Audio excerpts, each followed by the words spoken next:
हरे कृष्णा। पौराणिक और शिक्षाप्रद कथाओं के अंतर्गत आज हम बात करेंगे नचिकेता की। हमारे धर्म ग्रंथों में मृत्यु के देव यमराज से जुड़े दो ऐसे प्रसंग आते हैं जब यमराज को इंसान के हठ के आगे मजबूर होना पड़ा था।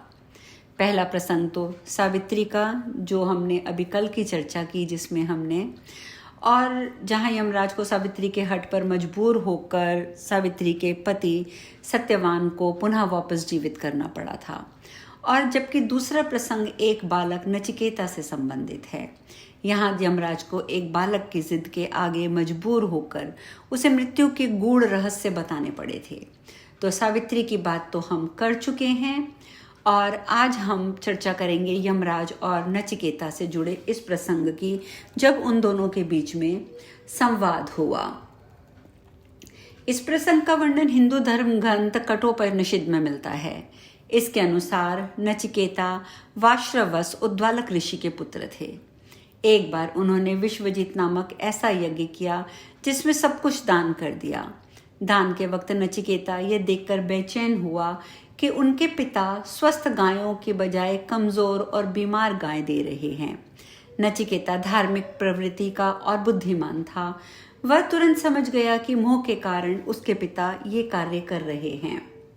पिता के मोह को दूर करने के लिए नचिकेता ने पिता से सवाल किया कि वे अपने पुत्र को किसे दान देंगे। उद्वालक ऋषि ने इस सवाल को टाला, लेकिन नचिकेता ने फिर उससे यही प्रश्न पूछा और बार बार पूछने पर ऋषि क्रोधित हो गए और उन्होंने कह दिया कि मैं तुझे मृत्यु अर्थात यमराज को दान करूंगा। पिता के वाक्य से नचिकेता को दुख हुआ, लेकिन सत्य की रक्षा के लिए नचिकेता ने मृत्यु को दान करने का संकल्प भी पिता से पूरा करवा लिया। तब नचिकेता यमराज को खोजते हुए यमलोक पहुंच गए। यम के दरवाजे पर पहुंचने पर नचिकेता को पता चला कि यमराज तो वहां नहीं है। फिर भी उसने हार नहीं मानी। 3 दिन तक वहां पर बिना कुछ खाए पिए नचिकेता बैठा रहा। यम के लौटने पर द्वारपाल से नचिकेता के बारे में जाना तो बालक की पितृभक्ति और कठोर संकल्प से यमराज बहुत खुश हुए। यमराज ने नचिकेता के पिता की आज्ञा के पालन और 3 दिन तक कठोर व्रत का प्रण करने वाले इस बालक से कहा कि तुम मुझसे 3 वर मांग लो। तब नचिकेता ने पहला वर पिता का स्नेह मांगा, दूसरा अग्नि विद्या जानने के बारे में कहा, तीसरा वर मृत्यु का रहस्य और आत्मज्ञान को लेकर था। यम ने आखिरी वर को टालने की भरपूर कोशिश की और नचिकेता को आत्मज्ञान के बदले सांसारिक सुख सुविधा देने का बहुत लालच दिया। लेकिन नचिकेता तो मृत्यु का रहस्य जानना चाहता था। अतः नचिकेता ने सभी सुख सुविधाओं को नाशवान जानते हुए नकार दिया और अंत में विवश होकर यमराज ने जन्म मृत्यु से जुड़े अनेकों रहस्य बताए। तो चलिए अब हम चर्चा करते हैं कि नचिकेता ने क्या सवाल किए और यमराज ने उन्हें क्या उत्तर दिया। सबसे पहले नचिकेता ने पूछा, किस तरह शरीर से होता है ब्रह्मा का ज्ञान व दर्शन। मृत्यु, मनुष्य शरीर, 2 आंखें, 2 कान, 2 नाक के छिद्र, 1 मुंह, ब्रह्मरंध्र, नाभि, गुदा और शिश्न के रूप में 11 दरवाजों वाले नगर की तरह है, जो ब्रह्म की नगरी है। वे मनुष्य के हृदय में रहते हैं। इस रहस्य को जानकर समझकर जो मनुष्य ध्यान और चिंतन करता है उसे किसी प्रकार का दुख नहीं होता। ऐसा ध्यान और चिंतन करने वाले लोग मृत्यु के बाद जन्म और मृत्यु के बंधन से मुक्त हो जाता है। अगला प्रश्न पूछा नचिकेता ने, क्या आत्मा मरती या मारती है। इस उत्तर में यमराज ने कहा, जो लोग आत्मा को मारने वाला या मरने वाला मानते हैं वे असल में आत्मा को नहीं जानते और भटके हुए हैं।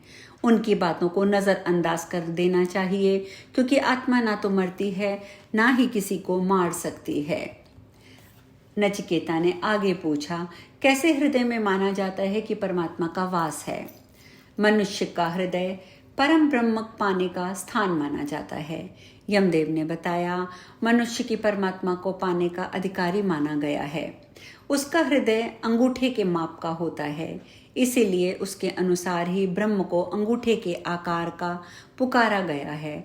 और अपने हृदय में भगवान का वास मानने वाला व्यक्ति ये मानता है कि दूसरों के हृदय में भी ब्रह्म इसी तरह विराजमान है, इसीलिए वे दूसरों की बुराई या घृणा से दूर रहता है। नचिकेता ने आगे प्रश्न किया, क्या आत्मा का स्वरूप क्या है? यमदेव ने कहा, शरीर के नाश होने के साथ जीवात्मा का नाश नहीं होता।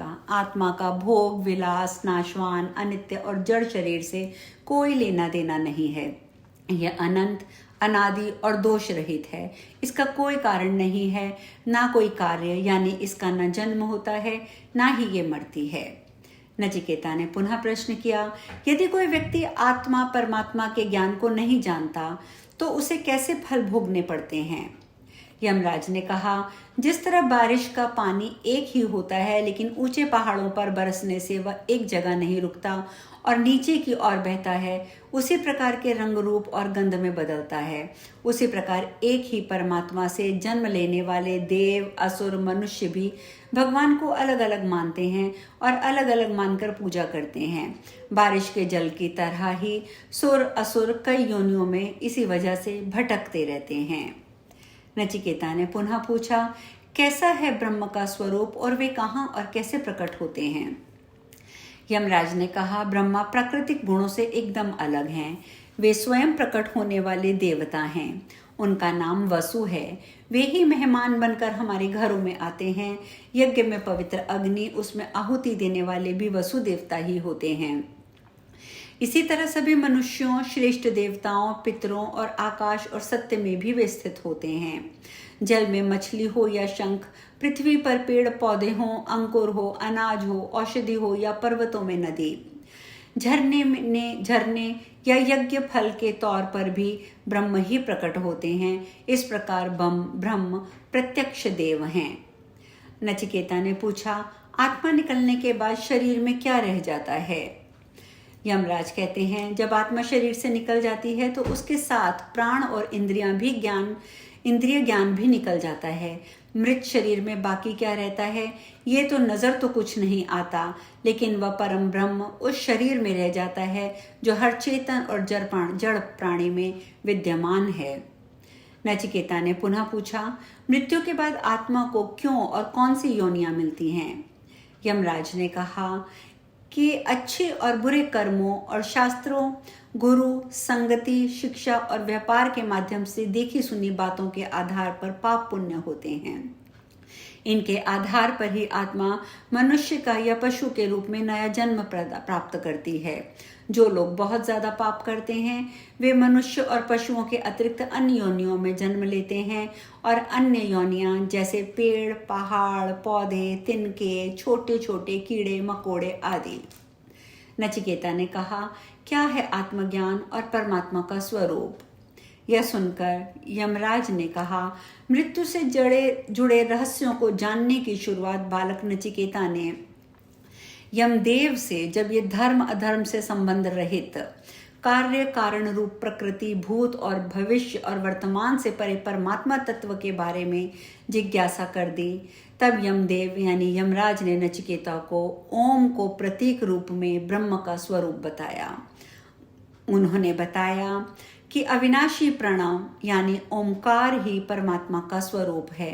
ओमकार ही परमात्मा को पाने के सभी आश्रयों में सबसे अधिक सर्वश्रेष्ठ और अंतिम माध्यम है। सारे वेद कई तरह के छंदों और मंत्रों में यही रहस्य बताते हैं। जगत में परमात्मा के इस नाम व स्वरूप की शरण लेना ही सबसे बेहतर उपाय है। और इस प्रकार से नचिकेता को सभी प्रश्नों का उत्तर देकर और वरदान देकर यमराज ने उन्हें वापस मृत्यु लोक में भेज दिया। अब हम इस कथा में यहीं विश्राम लेंगे। कल नई कथा के साथ मिलेंगे। हरे कृष्णा।